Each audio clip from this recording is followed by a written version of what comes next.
Hello student, this is Shaheen and in this lecture video we will covering from question number 4 onward.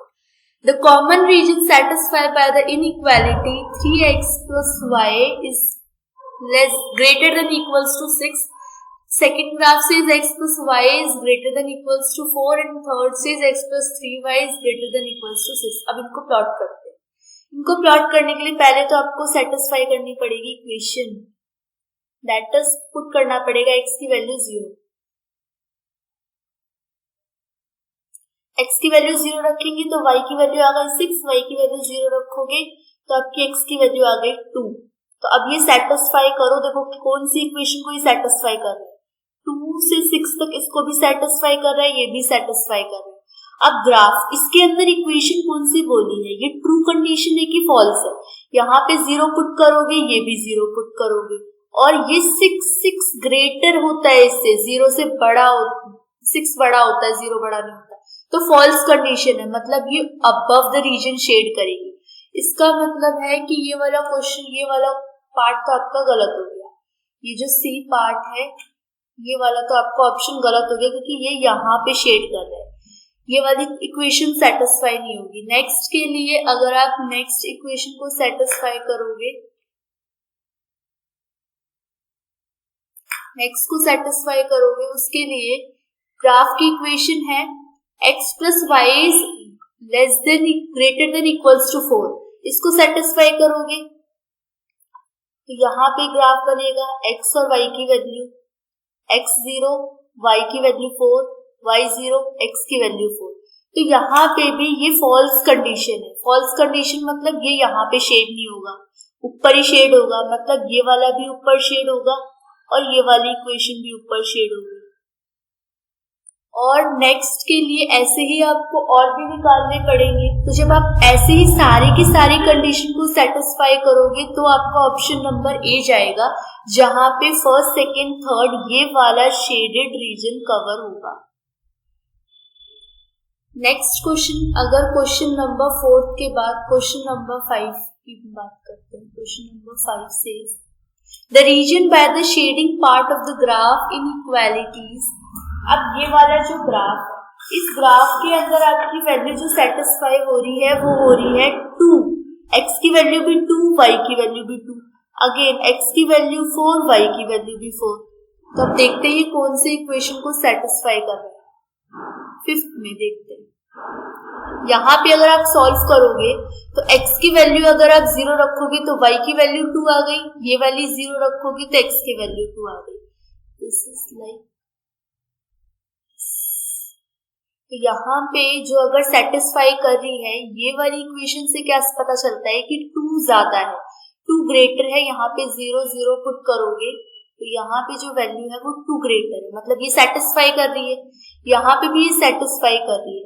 इसको आप solve करोगे तो x1 और x2, यहाँ से 2 को डिवाइड में ले जाओ तो equation is like x1 plus x2 is greater than equal to 8. तो यहाँ पे जो वैल्यू सेटिस्फाई हो रही है वो होगी, अगर x की वैल्यू आप 4, x की वैल्यू 1 रखोगे, 0 रखोगे तो y की वैल्यू आपकी 4 आ जाएगी. और अगर x2 की वैल्यू 0 रखोगे तो दूसरी वैल्यू 4 आ जाएगी. 4 4 सेटिस्फाई कर रहा है, मीन्स ऑप्शन नंबर ए आपका करेक्ट है. एक में लेस देन का सिंबल है और एक में ग्रेटर देन का सिंबल है. एक अपवर्ड रीजन शेड कर रहा है, एक लोअर रीजन शेड कर रहा है. इसको देख सकते हो आप एक बार क्वेश्चन के अंदर. एक अपवर्ड शेड कर रहा है, एक डाउनवर्ड शेड कर रहा है जो ट्रू कंडीशन है, और एक अपवर्ड शेड कर रहा है जो कि false condition. Next question, question number 5 के बाद क्वेश्चन नंबर 6 के डिफरेंट पार्ट्स. क्वेश्चन नंबर 6 का पहला पार्ट कह रहा है inequality x1 is greater than equals to 0, x2 is greater than equals to 0. तो यहाँ पे दोनों ही ट्रू कंडीशन है, और जब ट्रू कंडीशन है तो ये ओरिजिन के करीब शेड करेगा, ना कि ओरिजिन के बाहर. तो B option is the correct. Next, अगर मैं इसकी सेकेंड पार्ट की बात करती हूँ, 6 का second part. Second part says the region is expressed as. इस रीजन को आप ऐसे कैसे एक्सप्रेस करोगे? तो इस रीजन को आप एक्सप्रेस करोगे यहाँ पे एक तो ये कौन सी कंडीशन है, फॉल्स कंडीशन है, क्योंकि ये ऊपर शेड का रीजन को कवर कर रहा है। और यहाँ पे आप x की वैल्यू को 0 रख रहे हो तो x2 आपका 1 आ रहा है, और x2 0 रख रहे हो तो x1 की वैल्यू 1 आ रहा है। तो option number C is the correct. Next इसका थर्ड पार्ट की बात करते हैं, क्वेश्चन नंबर थर्ड पार्ट। इसमें बोल रखा है x1 और x2 is less than equals to 0। अब इसमें पहले तो ट्रू और फॉल्स चेक करो, इसी से क्वेश्चन सॉल्व चाहिए। यहाँ पे 0 रख रहे हो, यहाँ पे 0 रख रहे हो तो 0 इज 0, मतलब ये कंडीशन सेटिस्फाई कर रही है, ओरिजिन को शेड करेगी। और यहाँ पे आप जब वैल्यू रखोगे तो एक नेगेटिव है और एक पॉजिटिव है, तो A option is the correct. Next question number 7 की बात करते हैं। क्वेश्चन नंबर 7 से अब इसमें अलग अलग ग्राफ बने हुए और इन ग्राफ को प्लॉट करके बताना है ये कौन सी ग्राफ में इक्वेशन बनी है। यहाँ पे एक तो ये कंडीशन सेटिस्फाई कर रही है, और इनको जब आप प्लॉटिंग करोगे एक एक ग्राफ की, जैसे यहाँ पे आप पुट कर रहे हो 0 तो x2 की वैल्यू 1 आ रही है, तो पुट करोगे तो ये पहले वाले क्वेश्चंस की तरह ही है, ये सिमिलर क्वेश्चन हो जाएगा। क्वेश्चन नंबर 8 में मैंने ग्राफ की इक्वेशन बनाना सिखाया था कि कैसे ग्राफ की इक्वेशन बनती है। 3x + 5y और ये हो गया 2, तो यहाँ पे कौन सी इक्वेशन सेटिस्फाई करेगी? क्वेश्चन नंबर 8 ये वाली सेटिस्फाई करेगी। 3 और यहाँ पे 3x और 3y। और यहाँ पे अगर आप क्वेश्चन पढ़ोगे तो इन्होंने बोला था profit on product A is ₹20 और प्रोडक्ट B का 30 है। दोनों मशीन है जो both type are processed on 3 machine है, M1, M2 और M3।